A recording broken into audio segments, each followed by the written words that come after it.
Alikho elishoneleke nazo ezalo yamkela ke nazi ezihamba phambili namuhla. Inkosi yaMaqadi ifuna izimpendulo ngwangcwatshwa umndeni ungazi kade sayinkinga ke NSFAS emakolishi. Izindaba ze1 KZN TV zifundelo siyabonga wakadumani nabezulu elidume esandlwane siyakhuleka. Inkosi yesizwe saMaqadi inkosi uMqoqi Ngcobo usenxuse ukuba kwenziwe ubulungiswe emndenini wakaMhlongo eMzinyathi ngokuba kumbiwe isidumbu sendodakazi yawo eyamuka nezikhukhula zangonyaka u2022. Inkosi ikhuluma neziko lezindaba ngesikhathi ihambele isiteshi samaphoyisa eNanda ukufuna izimpendulo kulandela ukuthola ukuthi unolusapho dladla ugcine engcwatshwe umndeni usalindele imiphumela yokuhlola kwesidumbu. Ibabele estation samaphoyisa eNanda inkosi yesizwe saMaqadi ifuna kubiwe isidumbu songcwatshwe umndeni wakhe ungazi. Inkosi ibiyamisana nomndeni wakoMhlongo ngenhloso ke yokufaka ingcindezi ngalolu daba. Njengoba kelana njena ngiyama naMaqadi. Inkinga ayenzeka lana eMaqadini ngo2022 lapha ingane yentombazane yakaMhlongo ehambele ikhukhula khona nanamuhla ikancwatshwa leyo ngane noma singcwatshwe ingcwatshwe wrong yangcwatshwa uhulumeni masizwe leyo ngane sesifuna ukuthi iyombiwa leyo ngane ingcwatshwe kabusha from 2022 kuze kube namuhla leyo ngane leyo abesasha bakhandlela kaMhlongo njengoba ngisepolice station nje ngizokukhulumela lo ukuthi ngiyakhala nanamuhla ukuthi lo mndeni lokho wakhala njalo nanamuhla usakhala. Belandisa iziko lezindaba akwabaMhlongo lentombazanyana yamuka kunezikhukhula ngonyaka u2022 ngesikhathi ke izama ukwela umfula uMzinyathi iphuma esikoleni ngenxa yesimo eyatholakala ikuso kuphoqeke ukuba kwenziwe ulibofuzo nokuyilo ke oselidalele lomndeni ubunzima. Kwaze kwaba u12 weeks bekungekho iupdate sahamba sayi police emoshwari safike savala emoshwari mayivala emoshwari senzela ukuthi basinikeze iupdate. Udokotela waphuma lapho wathi wafona wasethi wathi bebingakabuyi iDNA mayebafonela bathi bona ibincane ispacement abebesithathile bese sincane senelanga kufuneka aqale kabusha. Sasa sezokwazi ukulinda njengoba kulinda u12 weeks kusho ukuthi ke ngesakwazi sicela ukuthi yenziwe ngokwe private but nabo bazokwenza ngokwabo kuhulumeni nathi asenze ngeprivate kwenziwa ke kwahanjiswa leyo yabuya iDNA yathi negative. Udokotela vele ekade thena uzodila nathi ngoba sasivale amakhaza kusho ukuthi indlela adila ngayo nathi wathatha ispace masicabanga ispacement wasithatha ko emzimbeni wrong ngoba wabuya ulibofuzo selithi umntwana lo umzimba uno 25 years plus or minus 25 owentombazane akusho ukuthi akuwona wethu lo mzimba. Sithola ukuthi umzimba bawungcwabile ngoApril last year. Emoshwali akusekho umuntu owaye khona ngaleso sikhathi sebephume bonke ngisho udokotela ngisho umphathi wemoshwali. Manje masiza la epolice station la epolice station umseshi wecala wayeliphethe ngaleso sikhathi usa retire sekunabantu abasha yonke lento isidilwa nabantu abasha. Umndeni uthi ke ufisa ukuzingcwabela ithambo lawo. Thina size siwufune kanje umzimba sinalento le esiphila phansi kwayo ukuthi igazi lami libe seduze kwami angilibeke ngendlela ekufanele ngilibeke ngayo uphumule nathi siphumule enhlizweni ukuthi sawufihla umzimba kule ndawo. Inkosi igcizelele ukubaleka kokusondela emphakathini kwabaholi bomdabu ezindabeni ze1 KZN TV kubika ke uNtombi Khonamvubu ngisithi Queen. Bathi akabi namehluko abafundi basemakolishi ababambe imashi ngenxa yokunganeliseki ngendlela yokufunda kanye nokungazitholi izidingo zabo ngesikhathi okubalelwa ke kuzo uxhaso lwemali oluvela kuNSFAS amathuba ke okuqeqeshelwa umsebenzi kanye nezindlu abahlala kuzo. Abahleli bale mashi bathi uhulumeni kufanele anakekele amakolishi ngendlela efana naleyo anakekela ngayo amanyuvesi. Umhleli wemashi yabafundi kwi-EFF uthi kunomehluko ngendlela uhulumeni aphatha ngayo amanyuvesi kanye namakolishi. Ayiyo imatch yokuqala kodwa sifuna ukuraise i-issues zabafundi ku-TVET colleges ngoba indlela esibona ngayo lo hulumende we-GNU akawakhathalelanga abafundi in particular abafundi abafuna ku-TVET colleges and uzawuyazi ukuthi TVET colleges baleke kakhulu ngoba zizo ezinika abantu abasha critical skills so that bakwazi ukucontribute ku-economy eSouth Africa. So abafundi ku-TVET colleges abasifumani allowances zabo in time, i-residencies abahlala kuzo azikho ki-standard ekusuppose abantu bahlala kuzo. We can't expect umfundi ahlale ku-residence engenayo i-Wi-Fi, engenayo umbane, engenawo amanzi. Uzawuconcentrate kanjani lo mfundi makusonele ixesha ukuthi abhala ama-exam nama-test. So silana uraise ama-issues, but we are going to do more of these matches kuwo wonke ama-TVET eSouth Africa. Sithi uhulumente makawathathe serious ama-TVET colleges in South Africa. They are not glorified high schools.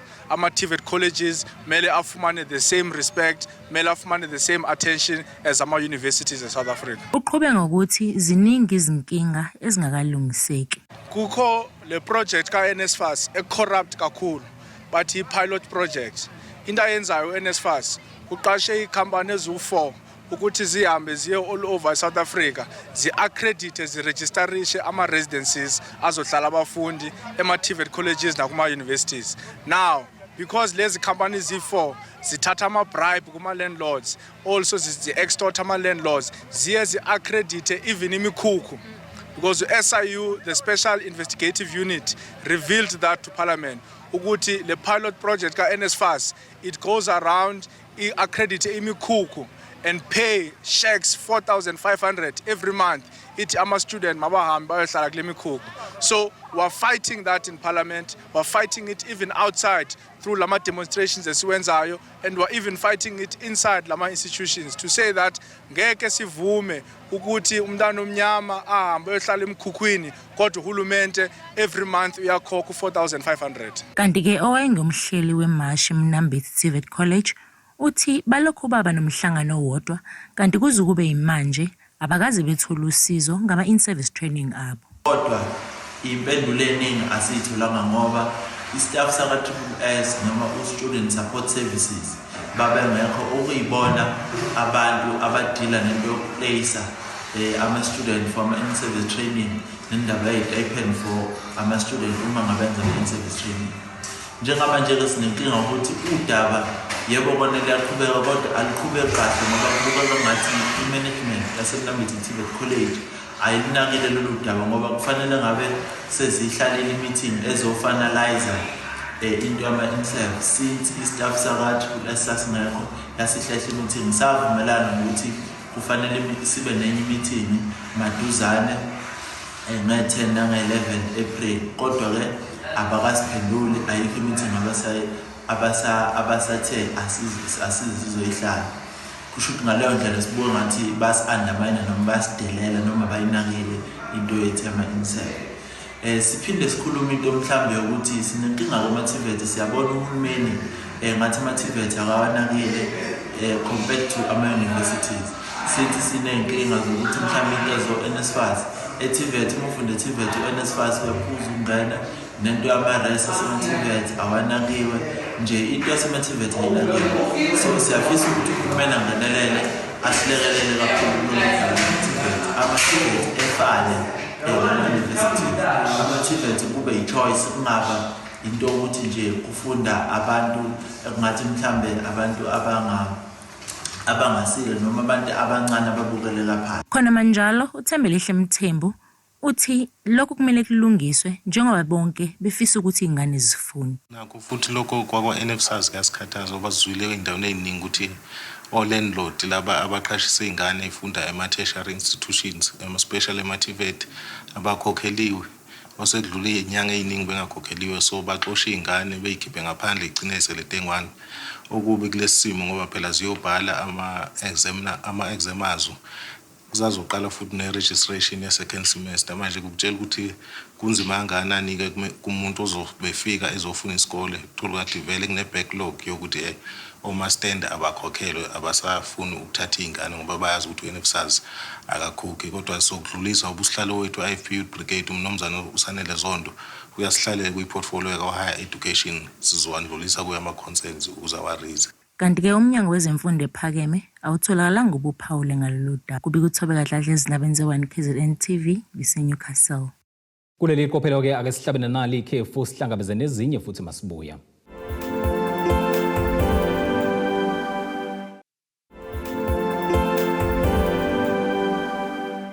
Ake sikubingelele siphinde sikwamukeleke ukuthi usanda kubukela izindaba zethu nazi izihloko ezihamba phambili namhlanje. Inkosi yaMaqadi ifuna izimpendulo ngwangcwatshwa umndeni ungazi kade sayinkinga ke NSFAS emakolishi. Nanamanje isifunda salokhu sibonakala sihamba phambili ngezigameko zodlame nokubulawa kwabantu besifazane kanye nezingane. Mumva nje undunankulu esifundazwe KwaZulu-Natal uThami Ntuli uhlabe ikhwelo lokuthi ukuze kunqandwe izigameko kufanele ukuthi nomphakathi ubhukule ube yingxenye yokulwa nalesihlava. Usihlalo wenhlangano elwela amalungelo abantu besifazane nezingane iWomen of Umzumbe uDokotela uBongekile Sithole uthi ke kubazwisa ubuhlungu ukubona lezigameko zinyuka ngalendlela ekubeni ke belishumayela ivangeli lokunqanda lesigameko. Isifunda sisabonakala sihamba phambili ngezigameko zokubulawa kwabantu besifazane kanye nezingane. Muva nje endaweni yaseMzinto emjondolo yaseLindelani owesilisa wagatshwa isikhwele wabulala izilamani zwakalifani ngokuthi azidubule. Ngokuthola kweziko lezindaba kuthiwa omunye walezilamani ubehleze ebudlelwaneni obumhlukumezayo. UNendipha Lifana oneminyaka engu-32 ubudala obekhulelwe wadutshulwa wabulawa yisoka lakhe ngemuva kwengxabano ongakacaci namanje ukuthi kwakubangwani. Lona wesifazane wadutshulwa wafa kanye nodade wabo uNangami Solifane owayeneminyaka engu-28 ubudala. Kwathi umakhelwane bezolamula yena wadubuleka emlomeni kodwa wasinda. Umsolo uNkanyiso Shezi yena uqeda ukugila lo muka wabe sebhekisa isibhamu ngakuyena wazidubula wafa. Usihlalo wenhlangano elwela amalungelo abantu besifazane nezingane iWomen of Umzumbe uthi bayasungula lenhlangano ngenhloso yokuzama ukulwa nalesi sihlava. Sahlala sabona izigameko ebede zenzeka la eMthwalweni nje omama baseMzumbe sabona ukuthi ake sihlanganeni ke sikhuze lomhlolo ngenhloso yokuqwashisa abantu besifazane ukuthi ukuhlukumezeka okwahlukahlukene okugcina kuholela ekutheni abantu bagcine beyibulala. Ake sisukumeni ke sihlangane njengomama ukulwa nalesihlava lesi.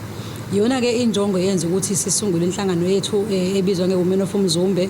Sizokhumbula ukuthi ngaphambilini kube negameko la kade kubulawa khona abantu besifazane kakhulu lana nabantwana. So sabona ukuthi ke sihlanganeni sihambe sophikisana nezenzo zalabantu abenza into ezingafanele bebulala abantu besifazane.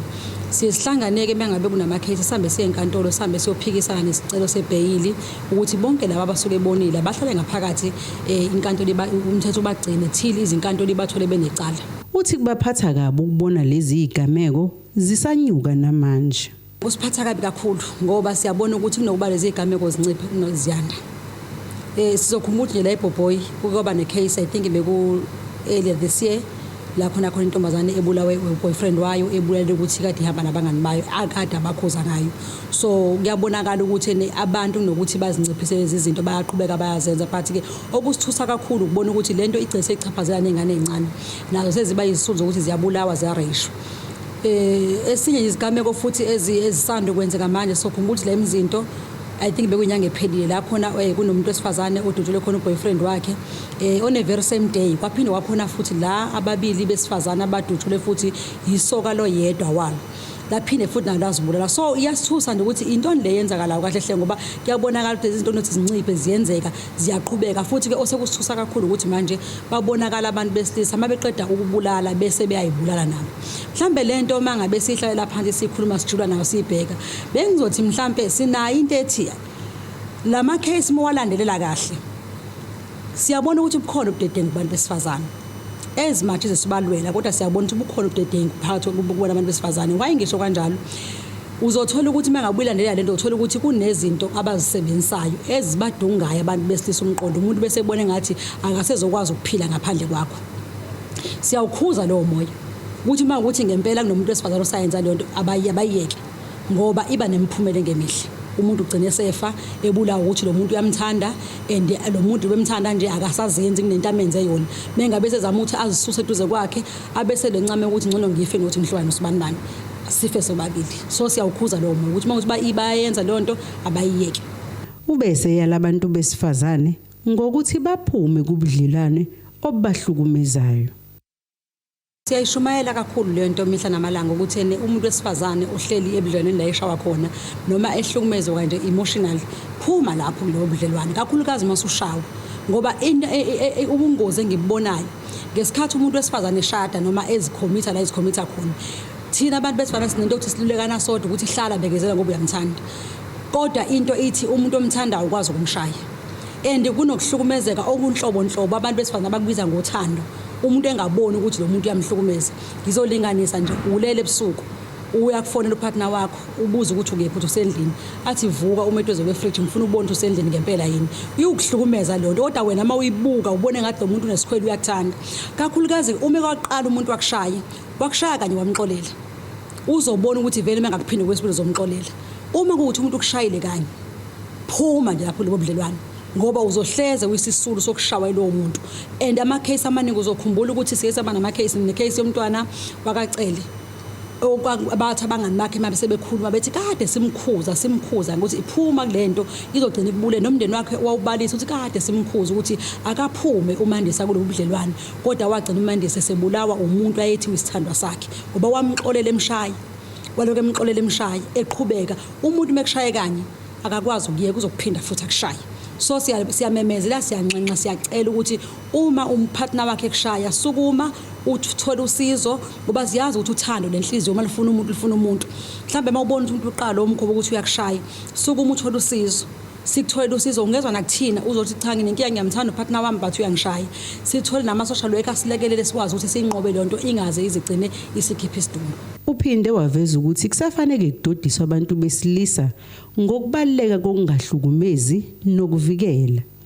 Iqhaza elingaba nomphakathi ukuthi sinxenxe abantu besilisa ngeke ngibahlanganisa abanye nginasemasontweni ngiyawahambela bengi-invite sizokhuluma nabantu besilisa ukuthi mangase ukuthinte ukubuka kamakhelwane indlela ingane yakhona ephatheke ngayo kukuhluphe futhi ukubona umngani wakho indlela abaphilisana ngayo nentombi yakhe ukwazi ukuthi uze kuthina noma ukhulume naye uthi mfowethu umuntu wesifazane akaphathwa kanjeni noma uyabona ukuthi kamakhelwane engane engaphathekile kahle usukuma uthi cha ake ngimthole usizo umntwana umbize ngoba abanye abantu abaningi abahlukumezekayo basaba ukukhuluma ngoba basuke benanto ukuthi umuntu uyangithanda kanti aba understand ukuthi ukuthando alusho ukuthi sha so uma ngaze sisukumeni sonke sivuseni ubuntu nanokuthi siyadinga kakhulukazi ukuthi sibe nezigungu zamadoda la izohlanganiswa khona badodiswe abantu besilisa ukuthi umuntu wesifazane uphathwa kanjani ngoba enye into ekumele siqaphele kakhulu ukuthi obaba especially abasebeshadile abanamakhosikazi abahlala nawo nabantwana indlela abaphatha ngayo omama emakhaya abayiqaphele ngoba most yabafana abagcina be-abusive abafana uthola ukuthi umuntu into incele ekhaya wabone ngazi ukuthi vele umuntu wesifazane uphathwa kanje kanti yinto eyenze ubaba wayibuka lo mfana wayikopela ngesitayile semnandi wabona ukuthi naye ipartner wakhe angayisebenzisa so siyacela kakhulu futhi osiyakwenza siyaqhuquzela ukuthi umuntu mengabe ebona ukuthi kunokuhlukumezeka akubuka nje eceleni noma ngaba kumthinti kodwa zihluphe ngayo ngoba the time uthula ngona usuku uzothi ukuba uNdunankulu wesifundazi kwaZulu Natal uthi kuseqhulwini kuyena ukulwa nalesihlava sokuhlukunyezwa kwabantu besifazane kanye nezingane ngakho udinga umphakathi ubhukule nawo uqeda lesi sihlava. Kusho inkinga nje inkulu kakhulu kufanele umphakathi obe silokhu sisho sithi umphakathi awazi ukuthi sinenkinga kodwa futhi ungagcini ngokwazi awuyibuza ukuthi ungabamba liphi iqhaza lesiqede lenkinga. Ingakho sesithena njengohulumeni la sizoba nohlelo lokuhambela yonke imphakathi ngoba sinale office lethu la Comsegeni la ezinga ukuthi basebenzisana namaphoyisa nenhlaka lezi zokuphepha emphakathini ikhona nekhona kuxoxwa kodwa ikakhulukazi identify nalabo abanenkinga yedakamiswa ukuze ama-social workers nazonke inhlangano efana noSANCA basondele ukulekelela ukukhipha lezi sihlava lezi ngoba ngokujwayelekile igama njengalezi kusuke kunedakamizwa phakathi noma kusuke kunotshwala phakathi. Manje ke ikona lokho esithifane sibhekane nakho nje ngqo ukuze sikwazi ukuthi imphakathi yakithi ihlale inozinzo ngokuthi isikhathi lesi sokuthi abantu bakwaZulu Natal bazi ukuthi sinenkinga nathi esifundazweni yethu enkulu kakhulu. Uthi kwisithangami isihlala amadoda kubalekile kuhlalwe phansi kukhulunywe ngalezi zinto. asixoxeni lezi indaba lezi ezithangamini la kuhlalwa khona amadoda kukhulunywe ngalezi indaba lezi kube nezinkundla zokuhlala nabafana kube nezinkundla zokuhlala nabantu besilisa nje amadoda kukhulunywe ngokuthi kufanele siphathe kanjani nabantu besifana sibaphathe kanjani sibambisane kanjani nabo ukuya phambili kodwa nomama bahlale nabo besifazane ukuze indaba yokuhloniphana ibe khona othandweni noma indaba yokuhloniphana emndenini ibe khona nasemphakathini. Lo mbiko benuhlanganiselwe uZamando Sicele wezindaba ze1K's Rand TV ngisesayidi. Osonkontileka abasebancane sebekwazwakalise ukukhathazeka kwabo ngokuvalelwa ngaphandle ekuqashweni kwabo njengoba ke kwakhiwa inxanxathela yezitolo iPrince Mangosuthu Buthelezi Mall eMpangeni esiteshini enyakatho nelikaMthaniya. Labo osonkontileka ke bathi banemibuzo yokuthi kungani bengabhekelelwa ukuze nabo bethole umsebenzi. Kwethulwa ke ngozibandlela wangonyokwedlule ukuqala kokwakhiwa kwenxanxathela ezitolo iPrince Mangosuthu Buthelezi Mall eMpangeni. Yakhiwa ke iMulman Group osonkontileka abancane ngaphansi komasipala uMhlathuze bathi bavalelwe ngaphandle. Njengamanje nje into esibhekene nayo la ekwakhiwa khona imall okuthiwa iMangosuthu.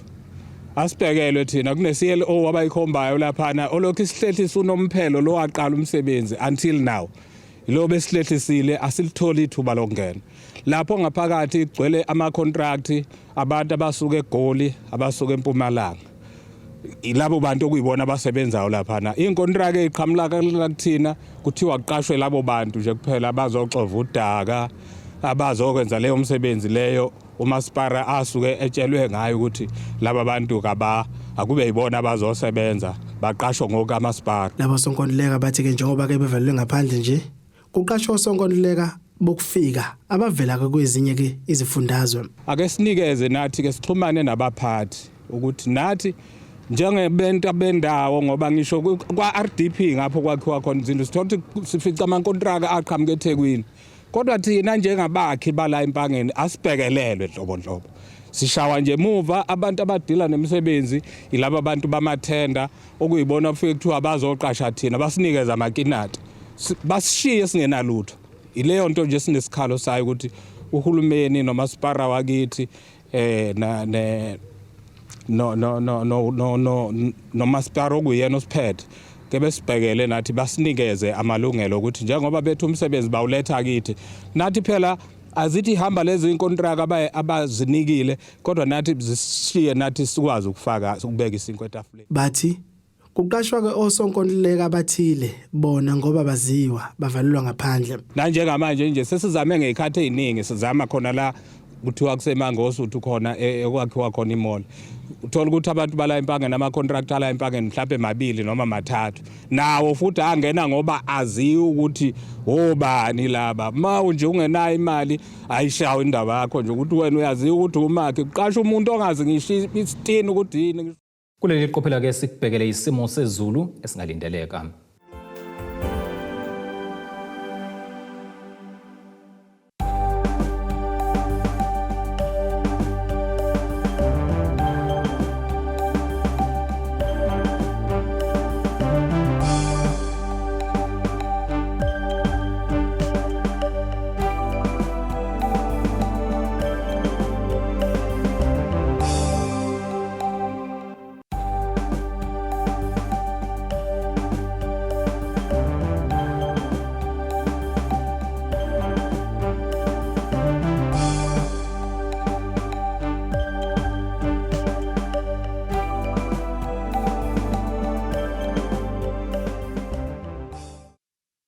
Zulu mnyama indlela zimhlophe ngiyaziguqisa bese kuphathele zona namhlanje ohlangabeze noma kanjani futhi kusasa ngesikhathi esifanayo. Abethuli bethu bezindaba baxhaswe eThulis Bayview Bridal. Ungabashayela kulezi zinombolo ezivelile.